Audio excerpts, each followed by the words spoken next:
యుగ యుగాలలో లోకపాలనకై ధర్మ సంస్థాపనకై పరమ తేజస్వి దేవదేవుడు అయిన విష్ణువు అనేక అవతారాలు దాల్చాడు. అలాంటి అనేక అవతారాల్లో దశావతారాలు ప్రసిద్ధిగాంచినవి.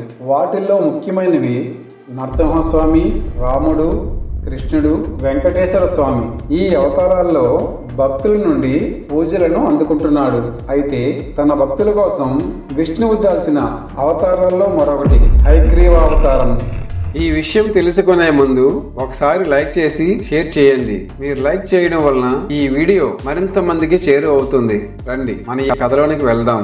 విష్ణుమూర్తి జీవితంలో జరిగిన ఒక అపూర్వ సంఘటన గురించి ఇప్పుడు తెలుసుకుందాం. ఒకానొకప్పుడు జనార్దనుడు 10,000 సంవత్సరాల పాటు రాక్షసులతో భయంకరంగా మహాయుద్ధం చేసి బాగా అలసిపోయాడు. ఎక్కుపెట్టి ఉన్న ధనస్సును అలాగే ఒక సమతల ప్రదేశంలో నేలకు ఆంచి పైకొనకు గడ్డం ఆంచి శరీర భాగమంతా ధనస్సుపై మోపి అలా నిలబడే విశ్రమించాడు. అలసటో దైవయోగమో చటుక్కున నిద్ర పట్టేసింది. గాఢ నిద్ర. చాలా కాలం గడిచింది. అంతలో ఏదో యజ్ఞం చేయాలని తలపెట్టిన దేవతలు బ్రహ్మను, శివుణ్ణి తీసుకుని విష్ణులోకానికి వెళ్లారు. వైకుంఠంలో విష్ణుమూర్తి కనబడలేదు. దివ్య దృష్టితో చూశారు. యుద్ధం ముగిసి నిశ్శబ్దంగా ఉన్న రణరంగంలో ధనస్సు మీద నిలబడి నిద్రపోతున్న కేశవుడు కనిపించాడు. అంతే, అందరూ ఒక్క ఉదుటున ఇక్కడికి చేరుకున్నారు. అలికిడైనా స్వామి లేవలేదు. నిద్ర లేపడం ఎలాగా? ఉపాయం ఆలోచించండి అన్నాడు దేవేంద్రుడు. నిద్రాభంగం చెయ్యకూడదు, మహాపాపం. అలాగని ఈ యజ్ఞాన్ని ఆపను లేము అంటూ సంశయంలో పడ్డాడు శంకరుడు. బ్రహ్మదేవునికి ఒక ఉపాయం తట్టింది. ఒక వమ్రిని సృష్టించాడు. వమ్రి అనగా చెదపురుగు. వింటినారిని భక్షించమని చెదపురుగుతో చెప్పాడు. అప్పుడు ధనస్సు జారిపడుతుంది. దేవదేవుడు నిద్రలేస్తాడు. దేవకార్యం నెరవేరుతుంది అని పథకం చెప్పాడు. అందరూ అంగీకరించారు. కానీ ఆ చెదపురుగు మాత్రం సందేహం వెలుబుచ్చింది. కమల సంభవ, జగద్గురువైన రమాపతికి నిద్రాభంగం చెయ్యమంటావా? ఎలా చెయ్యను? నిద్రాభంగం, కథాభంగం, దాంపత్య భేదనం, శిశుమాతృ విభేదనం ఇవి బ్రహ్మహత్యతో సమానమైన మహాపాపాలు కదా. పోని ఇంత పాపానికి ఒడిగడితే నాకు ఒరిగేదేమిటి? వింటినారిని తింటే నాకు దక్కే ఫలం ఏమిటి? సర్వ పాపాలకు స్వార్థమే కదా మూలం. భక్షణం నా స్వార్థమే, ఫలం మాట ఏమిటి అని బ్రహ్మదేవునితో చెదపురుగు చెబుతుంది. వమ్రి ప్రశ్నకు బ్రహ్మదేవుడే సమాధానం చెప్పాడు. వమ్రి, నీకు యజ్ఞంలో భాగం కల్పిస్తాము. హోమకుండాలలో హవిష్యులు పేల్చేటప్పుడు అటు ఇటు చెదిరిపడే భాగాలు ఇక నుంచి నీవే. పద, త్వరగా విష్ణుమూర్తిని నిద్రలేపు, దేవకార్యం నెరవేర్చు అని ఒప్పించాడు. వమ్రి వెళ్ళింది. నేలపై ఆని ఉన్న ధనురగ్రం దగ్గర నారిని చటుక్కున కొరికింది. ఒక్క పెట్టున ధనస్సు ఎగిసిపడింది. భీకర శబ్దం భూ నభోంతరాలలో ప్రతిధ్వనించింది. దేవతలంతా భయపడ్డారు. బ్రహ్మాండం సంక్షోభించింది. భూమి కంపించింది. సముద్రాలు గర్జిల్లాయి. ఝూమ్ ఝూమ్ మారతాలు వీచాయి. అమంగళ సూచకంగా ఉల్కాపాతాలు, మహోత్పాతాలు జరిగాయి. హఠాత్తుగా సూర్యుడు అస్తమించాడు. చీకట్లు దట్టంగా వ్యాపించాయి. ఏమి జరుగుతుందో తెలియక దేవతలంతా కలవరపడుతున్నారు. తాపసులారా, ధనస్సు పైకొనకు ఆంచి ఉన్న శిరస్సు దేవదేవుడి శిరస్సు. కుండల మండితమైన శిరస్సు ఇటులో తెగి ఇటో ఎగిరి ఎక్కడో పడింది. కొంతసేపటికి చీకట్లు విడిపోయాయి. బీభత్సం శాంతించింది. శిరస్సు లేని మొండెం కనిపించింది. దేవతలు బావురమన్నారు. భయపడ్డారు. నిశ్చేష్టులయ్యారు. జగన్నాయక, నువ్వు దేవాది దేవుడవు, సనాతనుడవు. ఏమిటి ఈ దారుణం? ఏమిటి ఈ మాయ? నీ శిరస్సును ఎవరు ఖండించారు? ఏమైపోయింది? నీవు అగ్నికి కాలని వాడవు. నువ్వే ఇలా అయిపోతే మరిక దేవతలలో మిగిలేది ఎవరు? అంతా మరణిస్తారు. నీ పట్ల మాకున్న ప్రేమ, గౌరవం, ఆదరం ఏమైపోయాయో. స్వార్థం ఆవరించి నిన్ను పోగొట్టుకున్నాము. మాకు ఇంకా రక్షకుడు ఎవరు? అన్ని మాయలకు అధిపతివి, జగద్గురువి. నీ శిరస్సే ఎగిరిపోయిందంటే ఏమనాలి? ఇలా దిక్కుతోచక డీలాపడి విలిపిస్తున్నారు బ్రహ్మ, శివుడు మొదలైన దేవతలంతా. పరిస్థితి గమనించాడు బృహస్పతి. నెమ్మదిగా దేవతలను ఓదారుస్తూ ప్రసంగించాడు. మహానుభావులారా, ధైర్యం తెచ్చుకోండి. ఎంత దుఃఖించి ఏమి లాభం? దేవతలు ఎంత బెంబేలు పడిపోతే ఎలా? ఉపాయం ఆలోచించండి, బుద్ధికి పని చెప్పండి. దైవ బలము పురుషాకారము రెండూ సమానమే. ఇప్పటి కర్తవ్యం ఉపాయమే.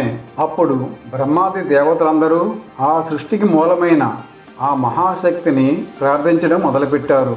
హే జగజ్జనని, నువ్వు అద్వితీయవు. ఒంటి చేతితో ఈ సకల మిథ్యా విశ్వాన్ని సృష్టిస్తున్నావు. దీనికి వేదవాక్కులే ప్రమాణం. అమ్మా, విష్ణుమూర్తి శిరస్సు తెగిపడిందని నీకు తెలియదా? తెలిసి ఈ తాత్సారం ఏమిటి తల్లి? అతడు నీ పాద సేవకుడు కదా. మహాపాపం ఏమైనా చేశాడా? దేవతలకు ఎంత విషమ పరిస్థితి దాపురించింది తల్లి. విష్ణుమూర్తి శిరస్సు ఎగిరిపోవడం ఏమిటి? ఎంత ఆశ్చర్యము! బహుశా సకల దేవతలు చేసిన దోషాలు విష్ణుమూర్తిని కుట్టి ఉంటాయి. ఈ భావం ఏమిటో అంతుపట్టడం లేదు. ఒకవేళ సమరంలో ఓడిపోయిన అదుగైటపు రాక్షసులు తీవ్రంగా తపస్సు చేసి నిన్ను మెప్పించి ఇటువంటి వరమేదైనా కోరారా? వేదాలు బ్రహ్మాది దేవతలు స్వయంగా చేసిన ఈ ప్రస్తుతికి మహేశ్వరి ప్రసన్నరాలు అయ్యింది. అనిపించకుండా ఆకాశవాణిని వినిపించింది. చెవులకు ఇంపైన శబ్దంతో ఆనందకరంగా శుభప్రదంగా మాట్లాడింది. ఓ దేవతలారా, చింతించకండి. వేద స్థుతులతో నేను సంతృష్టి చెందాను. ఈ స్థుతిని ఇటుపై ఎవరు చేసినా, చదివినా, వినినా వారి కోరికలన్నీ తీరుతాయి అని ఆ జగజ్జనని పలికింది. ఇక విష్ణుమూర్తి విషయానికి వస్తే, విష్ణుమూర్తి శిరస్సు అలా అయిపోవడానికి కారణం కూడా ఉంది. ఈ ప్రపంచంలో అకారణంగా ఏ పని జరగదు. సురసత్తములారా, మీరు తలపెట్టిన మహాకార్యం నెరవేరుతుంది, సందేహం లేదు. ఈ సంఘటనకు మరొక చిన్న కారణం కూడా ఉంది. అది చెబుతాను, వినండి. ఒకప్పుడు హయగ్రీవుడనే రాక్షస మహావీరుడు సరస్వతీ నదీ తీరంలో పరమ దారుణంగా తపస్సు చేశాడు. మాయాబీజాత్మకమై ఏకాక్షరమైన హ్రీం నా మంత్రాన్ని ఘోర నిష్ఠతో జపించాడు. అప్పుడు తామసరూపంతో దర్శనం అనుగ్రహించాను. ఏ రూపాన్ని ధ్యానించాడో అదే రూపంలో సింహవాహనంపై కనిపించాను. వరం కోరుకోమన్నాను. నమస్కరించి, హే జగదీశ్వరి, పంచభూతాలు నీవే, జ్ఞానేంద్రియాలు కర్మేంద్రియాలు అన్నీ నువ్వే అంటూ స్తుతించాడు. హయగ్రీవా, నీ తపస్సుకి నీ స్తోత్రానికి సంతసించాను. నీ కోరిక ఏమిటో చెప్పు అన్నాను. మాత, నాకు మరణం లేకుండా వరం ప్రసాదించు. నేను యోగిగా సురాసురులకు అజేయుడుగా అమరుడుగా ఉండిపోవాలి, అనుగ్రహించు తల్లి అని కోరుకున్నాడు. హయగ్రీవ, ఇది అసంభవం. పుట్టినవాడు గిట్టక తప్పదు, గిట్టినవాడు తిరిగి పుట్టక తప్పదు. ఓ రాక్షసోత్తమ, మరణం తప్పదు అనే మాటను నిశ్చయంగా మనసులో పెట్టుకుని బాగా ఆలోచించి నీ ఇష్టం ఏ వరమైనా కోరుకో అని ఆ జగదీశ్వరి మాత పలికింది. అప్పుడు గుర్రం తలను కలిగిన హయగ్రీవుడు తన ఆకారంతో ఉన్న వారి చేతిలో తప్ప మరి ఎవరి చేతిలోనూ నాకు మృత్యువు ఉండకూడదు, ఈ వరం ప్రసాదించు తల్లి అని వేడుకున్నాడు. రాక్షస మహావీర, తదాస్తు. హయగ్రీవుడి చేతిలో తప్ప మరి ఎవరి చేతిలోనూ నీకు చావు లేదు. అలా వరం ఇచ్చిన నేను అంతర్ధానం చెందాను. అలా వరం పొందిన హయగ్రీవుడు వరగర్భంతో వేదాలను వేద విధులను సాధు సత్పురుషులను హింసించసాగాడు. ఆ దుష్టిని సంహరించగలవాడు ఈ భువనత్రయంలోనే లేడు. అందుచేత ఓ దేవతలారా, ఒక అందమైన గుర్రపుతలను తీసుకురండి. దాన్ని విష్ణుమూర్తి ముండానికి దేవశిల్పి నేర్పుగా అతుకుతాడు. అప్పుడు ఈ హయగ్రీవ భగవంతుడు ఆ రాక్షసుని సంహరిస్తాడు. ఇది దేవకార్యం. అసరైనవానిగా జగన్మాత చేసిన ఈ ఉపదేశాన్ని దేవతలంతా దేవశిల్పిని వేడుకున్నారు. అతడు దగ్గరలో ఉన్న గుర్రపతలను వెంటనే ఖడ్గంతో ఖండించి ఆలస్యం లేకుండా ఆ మహావిష్ణువు దేహానికి అమర్చారు. అమ్మవారితో సహా దేవాది దేవతలు తమ జ్ఞానాన్ని శక్తి సామర్థ్యాలను గుర్రం తలగల శ్రీ మహావిష్ణువుకి దారపోశారు. అప్పుడు హయగ్రీవ భగవంతుడు ఆవిర్భవించాడు. ఇది మహామాయా ప్రసాదం. అప్పుడు ఆ మహావిష్ణువైన హయగ్రీవ భగవంతుడు హయగ్రీవుడనే రాక్షసుడిని సంహరించి వేదాలను కాపాడుతాడు. అసుర సంహారం అనంతరం స్వామివారిని లక్ష్మీదేవి శాంతింపజేస్తుంది. ఎవరైతే లక్ష్మీ సమేతుడైన హయగ్రీవుని ఆరాధిస్తారో వాళ్ళకి జ్ఞానసిద్ధి కలిగి విద్యయందు రాణిస్తారని, విజయంతో పాటుగా సంపదలను పొందుతారని సాక్షాత్తు ఆ మహాదేవి అయిన జగజ్జనని వరం ఇచ్చింది. జ్ఞానం, ఆనందం మూర్తిభవించిన దైవ స్వరూపం హయగ్రీవుడు. నిర్మలమైన స్ఫటికాకృతి కలిగి సర్వ విద్యలకు ఆధారభూతమైన విద్యాది దేవత హయగ్రీవునకు నమస్కారం.